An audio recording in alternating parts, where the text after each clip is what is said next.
자, 여러분, 드디어 4단원 용해와 용액 단원도 마무리가 되었습니다. 오늘은 단원의 마무리 시간으로요, 정리하는 공부를 마지막으로 해보도록 하겠습니다. 자, 우리 과학책 92쪽을 먼저 볼게요. 과학책 92쪽을 보면요, 우리 이번 단원에 처음 시간에 배웠던 물질을 물에 넣으면 어떻게 될까요? 라는 내용이 있습니다. 우리 보면요, 소금을 물에 넣어서 소금물을 만들었던 그런 방법인데요. 이때 우리가 배웠던 새로운 낱말들이 있습니다. 바로 용질과 용매, 용해, 그리고 용액, 이렇게 네 가지였는데요. 자, 용질은 무엇이었나요? 소금처럼 어느 다른 물질에 들어가서 녹게 되는 그런 물질을 우리가 용질이라고 했고요. 용매는요, 물처럼 어떤 다른 물질을 녹이는 물질을 용매라고 했습니다. 그리고 그 용질이 용매 안에 들어가서 녹아서 완전히 섞이는 그 현상을 우리는 용해라고 했고요. 그렇게 만들어진 골고루 완전히 섞여 있는 그 액체를 용액이라고 부른다. 이렇게 네 가지 용어를 배웠습니다. 잘 기억해 주고요. 자, 그래서 한마디로 정리하면 이렇게 되겠죠. 용질이 용매에 용해되면 용액이 된다. 순서만 잘 알고 있으면 용질, 용매, 용해, 용액을 헷갈리지 않을 것 같습니다. 이건 굉장히 중요하니까요. 잘 기억해 주고요. 자, 우리 두 번째 했던 거는요, 이런 내용이었어요. 용질의 종류에 따라 물에 용해되는 양이 어떻게 될까요? 해서 우리가요, 설탕이랑 소금이랑 베이킹소다까지 세 가지 종류의 용질을 물에 넣어가면서 얼마만큼씩 용해가 되는지 실험해 봤던 거 기억하죠? 자, 여기서 보면요, 우리가 실험했던 거랑은 조금 다르네요. 자, 2숟가락을 넣었을 때 설탕은 다 녹았고요, 소금 다 녹았는데 베이킹소다는 가라앉았다. 다 용해되지 않았다. 이것까지는 똑같았는데요. 우리는 8숟가락 넣었을 때 설탕이 다 용해되고 소금이 용해되지 않고 가라앉는 게 아니라 더 많은 실험을 했었죠. 하지만 중요한 거는 설탕은 다 용해되지만 소금이 먼저 이렇게 용해되지 못하고 가라앉는 모습을 보여줬다는 거예요. 그래서 정리를 하자면 용질의 종류에 따라서 같은 온도와 같은 양의 물이라면 용해되는 양이 모두 다르다. 베이킹소다가 가장 조금 녹았고요. 그 다음이 소금, 그리고 같은 온도의 양의 물에 가장 많이 녹는 용질은 설탕이었다. 이것도 기억하도록 합니다.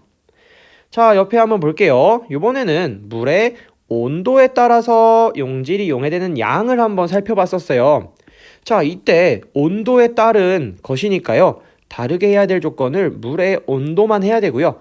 백반의 양, 물의 양, 또 비커의 크기, 한 숟가락의 크기 같은 다른 나머지 조건들은 모두 같게 해야 합니다.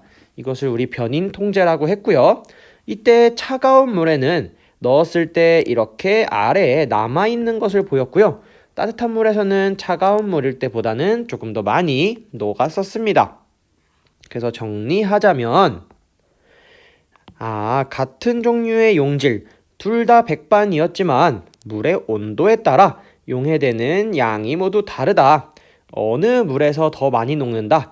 따뜻한 물에서 더 많이 용해가 된다라는 것을 알게 되었습니다. 자, 그리고요, 우리 최근에 공부한 내용이죠. 용액의 진하기를 비교하는 방법에 대해서 한번 알아봤는데요. 용액의 진하기는 같은 양의 용매, 다시 말하면 같은 양의 물, 같은데 용해된 용질, 들어가 있는 소금이, 들어가 있는 설탕이 많고 적은 정도를 우리가 진하기라고 했는데요. 가장 쉬운 방법은 색깔로 비교할 수 있다면 색깔을 보는 것이 가장 쉬웠습니다. 자, 이렇게 색깔이 더 많이 들어간 쪽이 더 진하고요. 다른 비교 방법은 여기에 설탕이 훨씬 많이 들었기 때문에 이렇게 보면 높이도 차이가 날 거고요. 무게를 저울에 잴 수 있다면 무게도 차이가 날 것이다. 만약에 맛을 볼 수 있다면 과학실에서는 맛을 보지 않는다고 했지만 맛을 볼 수 있는 용액이라면 맛도 훨씬 진했을 것이다. 그런데 이렇게 색깔로 비교할 수 없는 경우라면은 이렇게 어떤 물체를 집어 넣었을 때 뜨는 정도를 가지고 비교하는 것도 가능하다. 각설탕 1개가 용해되어 있는 용액에서는 이렇게 방울토마토가 바닥에 가라앉았지만 각설탕 10개를 용해했던 용액에서는요, 방울토마토가 이런 식으로 위로 떠오르는 것을 관찰했다. 그렇기 때문에 물체가 뜨는 정도를 가지고도 분명히 용액의 진하기를 비교할 수 있다라는 것입니다. 자, 이렇게 단원을 빠르게 정리해봤고요. 이번에는 실험 관찰 46쪽과 47쪽을 보면서 같이 정리를 해보도록 하겠습니다. 실험 관찰 맨 뒤에 91쪽을 펴보면요, 붙임딱지들이 나와 있는데요. 우리가 정리할 때 사용하기 좋은 붙임딱지들입니다. 자, 붙임딱지 준비해 놓고 같이 한번 시작해 볼게요.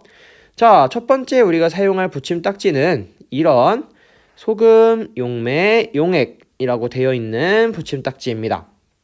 오늘은 조금 간단하게만 정리를 해볼게요. 용지를 더하는 거죠. 어디에?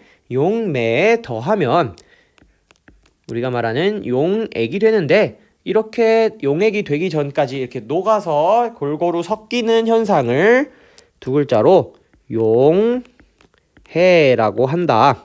이것이 바로 용해고 그렇게 만들어진 액체가 바로 용액이다. 이렇게 기억하면 좋겠고요. 이번에는 용질의 종류에 따른 물에 용해되는 양이었는데요.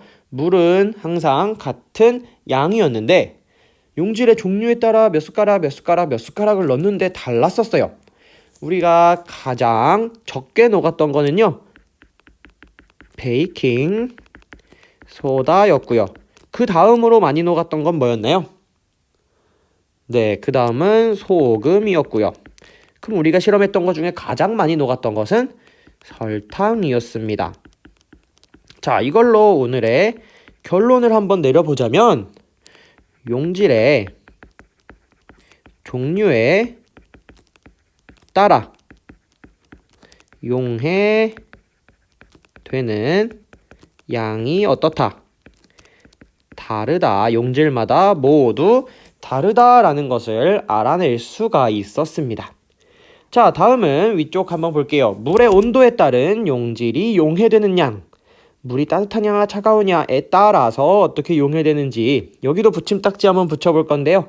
여기는 이 붙임딱지를 붙일 수가 있겠죠. 자, 이렇게 보면은 어느 물에서 더 잘 용해되는지 오늘 결론만 한번 정리해 볼게요. 네, 따뜻한 물에서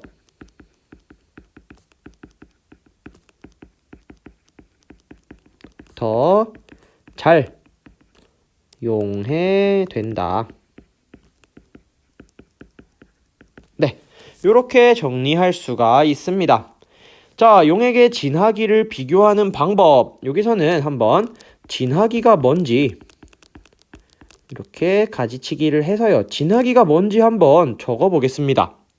일단 같은 양의 용매, 다시 말하면 물, 같은 양의 용매에 용해된 무엇이 용해됐을까요? 용질 많고 적은 정도를 말하죠. 많이 들었으면 용액이 진하다, 적게 들었으면 진하지 않다라고 이야기를 할 수가 있을 거예요. 같은 양의 용매에 같은 양의 물에 용해되어 있는 소금이 많고 적은 정도, 소금물의 진하기라고 얘기할 수 있는데요. 진하기를 비교하는 방법 두 가지가 있었어요. 하나는 이쪽, 하나는 이쪽으로 한번 해볼게요. 첫 번째 방법은 눈에 딱 들어오는 이런 방법이었습니다. 이건 뭘로 비교하는 거였죠? 네, 색깔로 비교하는 방법이었습니다. 색깔도 있었고요, 높이도 있었고요, 또 무게도 사실 비교가 가능했었습니다. 이거 말고 이렇게 색깔이나 비교하기 어려울 때 투명하다면 어떤 방법으로 비교했나요? 맞습니다. 이렇게 투명한 설탕 용액이었다면은 이렇게 물체를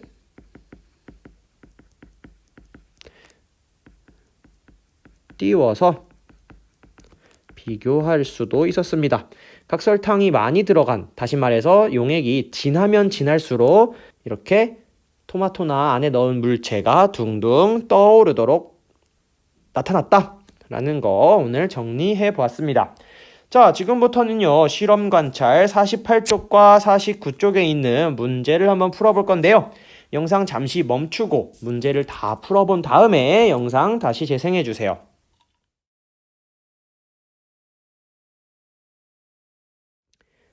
자, 한번 같이 정리하면서 확인해 볼게요. 1번. 다음 괄호 안에 알맞은 말을 보기에서 골라 써넣어 봅시다. 자, 용해, 용액, 용질, 용매, 용기인데요. 일단 우리 아까 봤던 거네요. 소금이랑 물이 만나서 소금물이 되었다. 이때 소금을 우리는 용질이라고 하고요. 물같이 다른 물체를 녹이는 물질을 용매라고 하고요. 그렇게 만들어진 소금물을 용액이라고 합니다. 그러면 용질이 용매에 들어가서 완전히 섞여서 녹아서 그런 현상을 용해라고 합니다. 그럼 밑에 글 한번 볼게요. 뭐뭐인 소금이, 소금은 뭐였죠? 용질. 용질인 소금이 용매인 물에 녹는 것처럼 어떤 물질이 다른 물질에 녹아 골고루 섞이는 현상을 용해라고 한다. 이때 만들어진 소금물처럼 용질이 용매에 골고루 섞여 있는 물질을 용액이라고 한다. 네, 빈칸 다 채웠고요. 2번입니다. 다음과 같이 물에 설탕을 넣어서 설탕물을 만들었습니다. 물음에 답해 볼게요. 물이 무게가 50g이었다면 설탕물을 만든 다음에 무게는 53g이었습니다. 그렇다면 각 설탕의 무게는 몇 g이었을까요? 네, 바로 3g이었을 겁니다. 왜냐하면요, 우리 실험을 통해서 저번에 알아봤었지요. 용해 전과 용해 후의 무게는 어때야 돼요? 같다라는 것을 알았어요. 왜? 용해되어도 보이지는 않을 뿐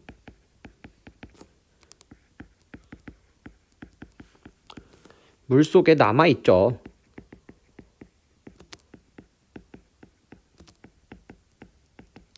눈에 안 보인다고 사라지는 것이 아니었다는 거 모두 기억하고 있죠. 그러면 3번 보겠습니다. 빵을 만들려고 온도와 양이 같은 물에 각각 설탕 그리고 베이킹소다를 같은 양만큼 넣고 저었습니다. 이때 설탕은 다 용해되었는데 베이킹소다는 어느 정도 용해된 후에 더 이상 용해되지 않고 바닥에 가라앉았습니다. 이것으로 알 수 있는 것을 한번 써보자 라고 되어 있는데요. 우리 실험에서 알았죠. 용질의 종류에 따라서 용질마다 물에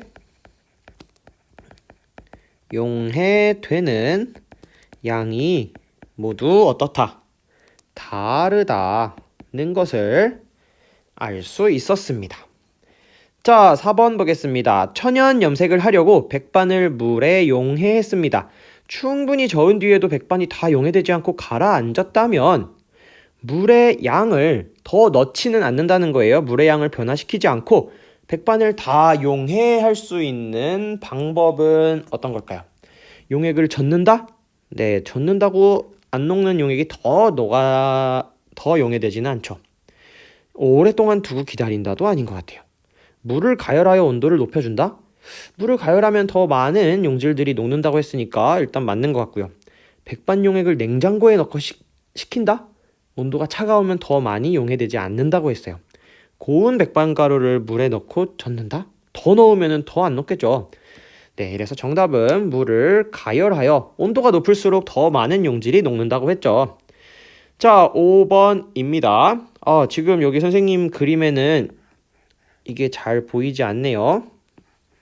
선생님이 한번 그림을 비슷하게 그려볼게요. 자, 이렇게 그리면요, 좀 이런 그림이죠. 자, 방울토마토를 띠와 설탕물의 진하기를 비교하려고 합니다. 진한 용액부터 순서대로 기호를 써봅시다. 가장 진한 거는 방울토마토가 가장 위에 있겠죠. 처음은 그 다음은 그렇죠. 다. 원래 그림은 한 요점이 선생님 그림을 잘못 그렸네요. 나는 가장 바닥에 있으니까 가장 진하기가 진하지 않다라고 말할 수 있을 것 같습니다. 자, 마지막 6번입니다. 다음은 비 오는 날 운동장을 걷던 지원이와 경민이의 대화입니다. 틀린 부분을 찾아 밑줄을 긋고 그렇게 생각한 까닭을 용해와 용액과 관련 지어서 써봅시다. 지원이가 저것 봐, 운동장 흙이 비에 씻겨 내려가. 경민, 흙이 물에 용해되어 흙탕물 용액이 되었네. 지원, 아니야, 흙탕물은 용액이라고 할 수 없어. 경민, 내가 맞아. 흙탕물은 흙이 물에 섞여 있는 용액이야. 자, 이 중에 잘못된 틀린 부분은 어딜까요? 흙이 물에 용해되어 흙탕물 용액이 되었네 라는 말도 틀렸고요. 또 흙탕물은 흙이 물에 섞여 있는 용액이야 라는 말도 틀렸죠. 사실 용액이라는 것은 용질이 용매 안에 들어가서 골고루 섞여서 녹여져 있는 그런 건데요. 흙은 물에 녹거나 녹아서 섞이지 않아요. 그래서 흙탕물을 뭐라고 하지 않아요, 우리는? 네, 흙탕물은 용액이라고 할 수 없다. 네, 이렇게 흙탕물은 나중에 되면은 흙탕물 중에 흙이 다 가라앉고 투명한 물만 위에 둥둥 뜨게 되죠. 그렇기 때문에 완전히 녹아있는 용액이라고는 할 수가 없습니다. 자, 이렇게 해서요, 오늘까지 해서 4단원 용해와 용액이라는 단원을 함께 공부해 보았습니다. 다음 시간부터는 1학기의 마지막 단원, 5단원 다양한 생물과 우리 생활이라는 단원 더 재미있게 공부해 보도록 하겠습니다. 자, 다음 시간에 만나요.